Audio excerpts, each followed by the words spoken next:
Should hedge funds be banned from housing? Let's talk about the truth and who they're blaming as the scapegoat.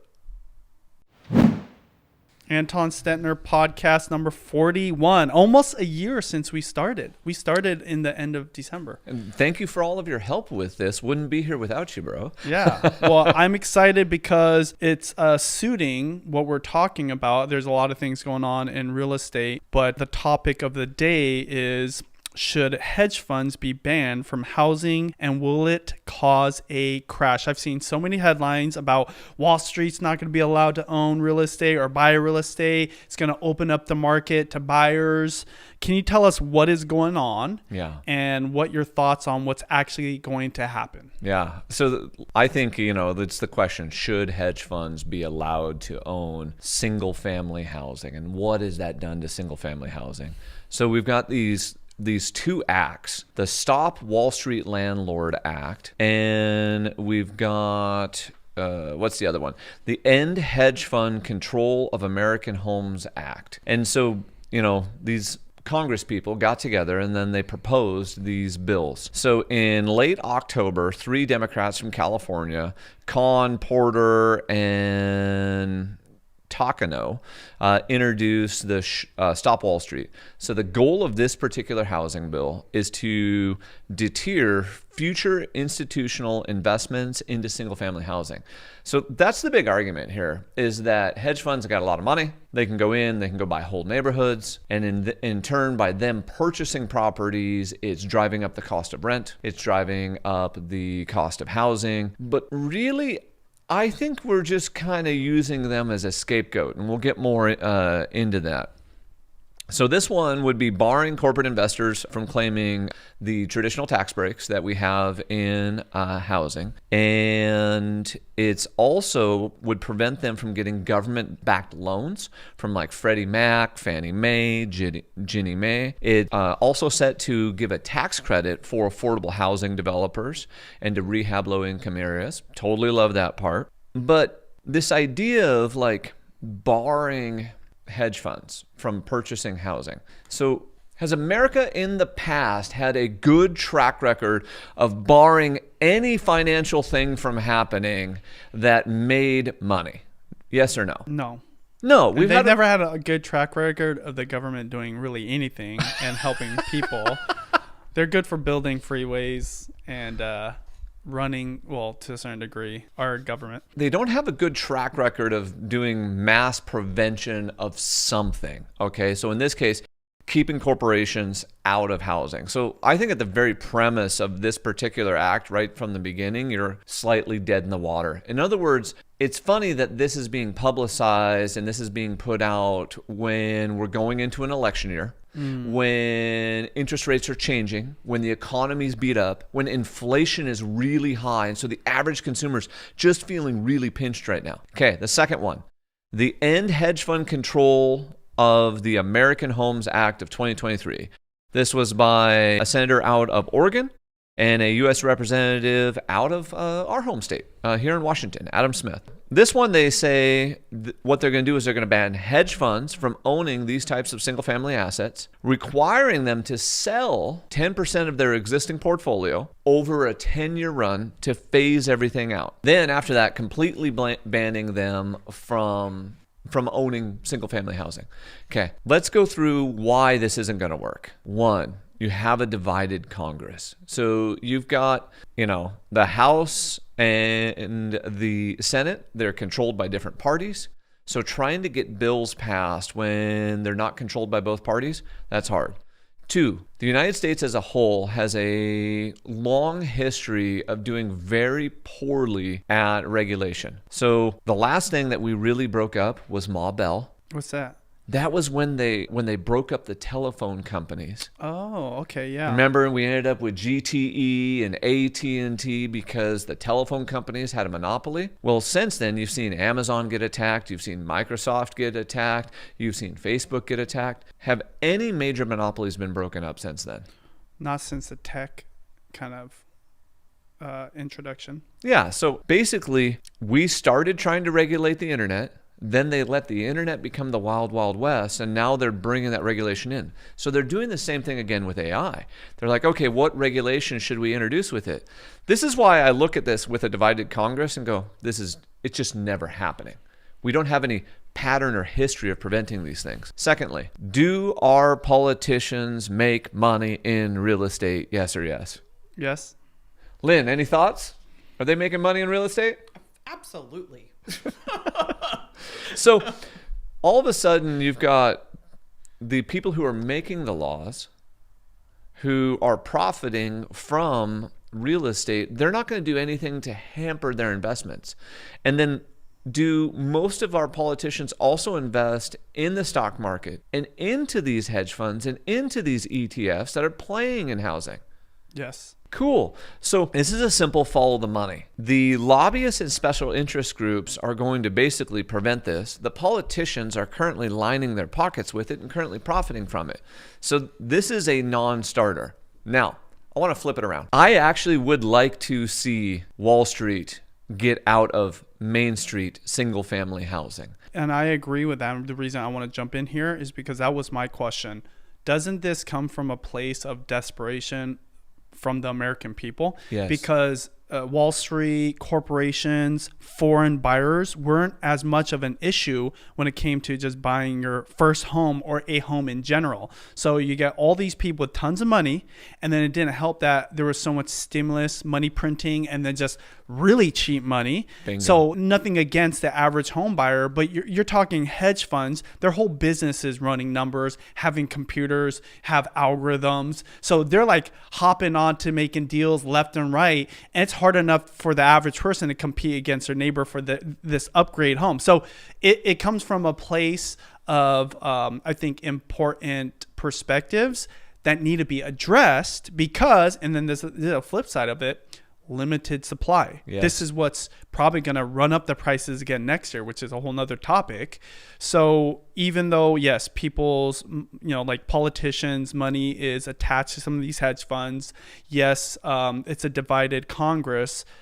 Don't you think this could be the beginning of massive change? Because my one pushback with you is, even though I agree regulation isn't always successful, we have broken up, monopolies before. Yes. And, this is a weird side story, but even there used to be horrible pollution in California. And there is a justification that the California government regulating, carburetors or whatever, created less pollution. And then you go all the way back to the oil tycoon days, right? Where antitrust movements. Couldn't this happen? Because the difference between the tech people not being, broken up and this getting broken up is it's your home. People aren't even thinking about buying homes, even though you and I both know they should right now. They're thinking about renting, which would further make it worse. Because then guess what? The hedge funds, corporations, foreign buyers, investors will buy those homes. So let's crack this out for a second and kind of break this down. The reason it's so hard for a traditional buyer or even a small regular investor, because most investors are small. So when we blame the big bad hedge funds, we have to realize they only own 4% of all homes. And according to CoreLogic, they purchased 22% of the homes in 2022. In 2023, hedge funds have been a net seller. They have not been a net buyer this year. Why? The reason a hedge fund can compete so much stronger than the average buyer is liquidity, capital, and their borrowing ability. So when an average consumer is borrowing money at 7%, that hedge fund can probably borrow at 5 or 6. Well, the same thing applied when times were really good. So when times were really good and the average consumer was getting a loan at 4%, a hedge fund was getting a loan at 3%. And then also, let's just go pick on the big bad boy, BlackRock Invitation Homes. Invitation Homes, their model only promised a 5% return to their investors. And so it's arguable, or you can see how they served a purpose during the great financial crisis, during the Great Recession, to kind of prop up housing. But now some things have got to be done to limit that. So what would work to limit that? These bills are dead in the water. However, I agree with you again. This is the catalyst. This is the start. There is something coming. So what I think that they will do over time is they'll limit the amount of buying that can be done, and they'll remove some of the tax breaks. So what if they just simply said, if you own more than 1,000 homes, you no longer get the interest rate deduction, or you no longer get to depreciate the asset? That changes the economics of owning thousands and thousands of units. That would instantly happen. The other thing too that we have to be really aware of, because see, I'm a small investor. Lynn, you're a small investor. Benji, you're a small investor. And one thing that we do that hedge funds and corporate America don't do is we don't kick people out as fast. We don't raise rents as fast. And we actually probably maintain our properties slightly better because we touch them more. And we probably have better communication with our tenants. See, the problem with these giant corporate landlords is they're so disconnected. There's so much there, and they're driving for such returns, they're more likely to raise rates faster. So another way to deal with this same problem is, what if you incentivized small investors and gave them more tax breaks or more benefits? Because once again, if it's like someone like the three of us, we care about Bob and Betty Smith that live in our house. Invitation Homes has never looked at a person. That's just house number 11,422. Lastly, because prices have gotten so high, because the Federal Reserve broke housing, because interest rates were so low for so long, and then we hit that massive inflation point, this is a scapegoat that is not dealing with the core problem. The core problem is a lack of supply of housing. Why do we have the lack of supply? Because during the Great Recession, we didn't build homes for 4 freaking years. And during that time frame, everything has become more expensive, both the material and the labor, but regulation, energy codes, development timelines, bureaucratic red tape over the last decade has done nothing but increase significantly. So we know here in the Seattle Metro that the new energy code is going to cost the average home $25,000, and that's one change in code. So if you really want to attack the housing problem, it's not just hedge funds. We got to go back to the actual creation of inventory and the process for creating the inventory. Wall Street is not the scapegoat here. You want to run for governor? No. I've learned so much from what you just said. Number one, I didn't realize Wall Street got some kind of discount, because that doesn't sound American at all. I mean, I'm all about capitalism, but when it comes to somebody's home, and I'm not necessarily also for like the American dream is owning a home. I think it's like if you earn enough money and you can afford to buy it, yeah, that's the American dream, but we're not going to give away money here. But at the same time, why make corporations like stronger in terms of their ability to buy versus we can't even help it. It's supply and demand. So it's literally this simple. A corporation, because they're going to go fund 1,000 homes all at once, 500 homes, 100 homes, is going to get a discount because of the simple level of supply. Hey, I'm going to give you 1,000 mortgages all at once. Are you going to pay the same amount of the person who's taking out one mortgage? No. Conversely, you can go to a builder and you can say, hey, builder, you're going to make a minimum profit on these 100 homes. So let's say their average profit was $75,000 a home. Cool. You're going to sell them all to me all at once with less carrying costs, less marketing costs, less holding costs, with a guaranteed buyer. How about you only take $40,000 a home as profit? That, unfortunately, this is... So I love capitalism, but this is capitalism running amok. Capitalism just simply needs guardrails on the freeway to prevent it from destroying the middle class, because I am so pro middle class and so pro small business. That is my only caveat to that. If it's killing small businesses, it's killing the middle class, stop that piece of capitalism. This one isn't yet, but it will. And in some areas, see, we're blessed in the Seattle Metro, but you got to realize there's places in North Carolina, there's places in Texas, there's places in Alabama where they control 10% of the market. Our house values are too high here in the Seattle Metro for that to happen. Okay. But we know, like, even right here, like, I American Home Partners up there on the hill bought that 20-acre development, and that's all hedge fund, and that's all housing that's just for rent. And Invitation Homes is here in multiple neighborhoods. But my question for you is, they're using Wall Street as a scapegoat because it's easy to create that headline, and it's like the big bad guy that, you can just make a villain. We know it's really lack of supply as well as that, right? Yes. It's a little bit of It's both. Absolutely. I think that the underlying issue might be the government, right? Like not doing the right things or not having the balls to do the right things. What is the solution for people who are listening to this? Oh, yeah. Investors, Yes.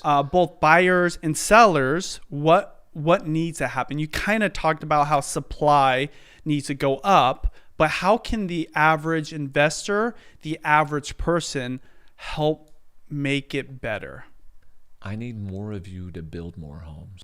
Plain and simple. The small builder, small developer. So even if you're just flipping a home, changing a neighborhood, making it better, that's helping. So one, build more homes, become the small builder, become the small developer. That helps with supply. Two, you've got to do what we do. You've got to get involved in politics in your local community, at the county level, at the city level, and you've got to get involved in the zoning, in the long-term future planning, in the taxation, in the energy code, in the red tape, to try to limit that, because I don't know what we need to do, but housing's going to keep coming up over the next decade as the hot topic that, I hate to say this, that could drive the country to a civil war if we don't deal with it.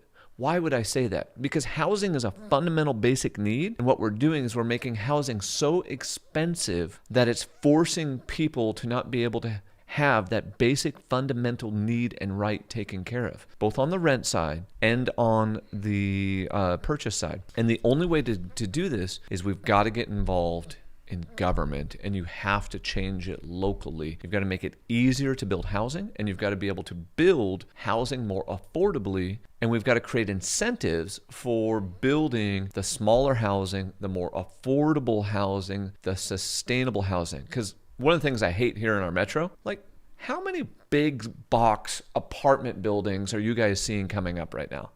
A ton. Is there a lot? I don't know. Everywhere. Oh, okay. Thousands. So there's something in Washington right now, like 42,000 apartment units have been built over the last, 24 months. And I don't know if that number's correct. It's some huge number like that. And they're popping up all up and down the I-5 corridor. Okay, got it. I know what you're talking They're about. all near light rail. It's those stacks of 50, 100, and it has 200. all the amenities. You Yes. never have to leave. Yes. The nice ones have a Whole Foods downstairs, but you don't own it, right? You will own nothing and you will be happy. So that's not the solution, is more apartments, because once again, that doesn't preach to my heart. That doesn't preach to a strong middle class, strong small business, and a strong local economy. Someone's getting rich, but the person getting rich there is, to be honest, is corporate America, because not even small investors own those giant apartment buildings. It's almost always, a large scale investment group or corporate America or a hedge fund. Okay, I gotta jump in. Yeah, because, please. Because we've got the government that the rich get richer, the poor get poorer, but the middle class, what's the American dream? We want to own a home. And in Seattle Metro, we can't. Like, that's so expensive. And then we have water on one side, mountains on the other. We're running out of land. And so everybody's getting pushed out, and then you have to drive to Seattle to work. And you spend half of your life in a vehicle sitting in traffic, and you're working so hard to have this American dream when we're priced out of the market now. My kids, the likelihood of them being able to afford something in 5 years, unless they get an amazing job, which they probably will, and I will help them, but it's so difficult in this state.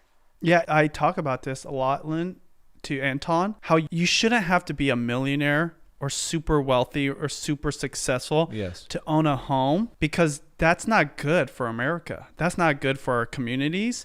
And it is interesting. We've been doing this for a year now, that I can't believe, one, how hard it is to afford a home, and two, how hard it is to build a home. Yeah. Right? Because that's kind of the solution. Also, you're supposed to be able to make money. Any other thoughts? I like what Anton says about we have to get involved, because if we're involved and we have a voice, then we can say, hey, county, hey, building codes, we need to be able to do X, Y, and Z, and it shouldn't cost us $40,000 to hook up to sewer. It shouldn't cost us $25,000 to 100%. run a 10-foot line for water. It's, it makes no sense. And how are we ever going to get to be in a homeownership status when all of these costs are just so crazy? And then you said something about government builds the freeways. Well, have you been on the freeway recently? It's pothole after pothole after pothole. Yeah, well, it definitely needs to be updated. I think ROI-wise, though, the freeways are the most lucrative thing they've ever built America, I believe, other than the internet. But yeah, homes are way easier, actually, Lynn said we have saltwater on one side, we got the mountains on the other. The Puget Sound Regional Council voted to not expand the UGAs. So the buildable land did not increase in Washington state at all. So no buildable land came into the UGAs in order to expand. So what does that mean for the cost of housing over the next 5 years? Is it going to go up or is it going to go down? Go up. It's going to go up. It's going to go up. And so are the houses. And so will the Straight cost up. of the houses. And so will the price of everything. What's funny is there's not one solution to this giant problem. It's a myriad of solutions that are all semi-murky. But there has to be buildable land. There has to be a simpler process. There has to be less fees attached to it. There has to be homes that can be built affordably and sustainably. See, I'm a little tree hugger there too. So like you got it.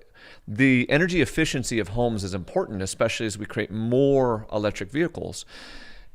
And then allowing these to happen, and then creating incentives. I think there has to be some type of incentives to build smaller housing, because when you look at builders as a whole, the average home in the United States in the 70s was like 800 square feet. The average home right now is like 1,800. Okay, so yes, our homes are getting bigger, but it also means we're not building enough of the small ones. So if we're not building enough of the small ones, then we're creating the renter nation, because they got to be able to buy the first home to be able to move up into the next one. Okay, we've beat this one to death. I want to move on to the video that you brought up. Yeah. Yeah. Well, to do that, subscribe to this channel, because we're going to record it separately. Yep. And that should be coming out. But leave comments below. We're curious, in your area, where you live, is this a problem? Are houses too expensive? How much do those cost versus how much they were 20 years ago? I'm curious. All right, everybody. We'll see you next week. Thanks, Lynn. We'll see you next week too. Yeah.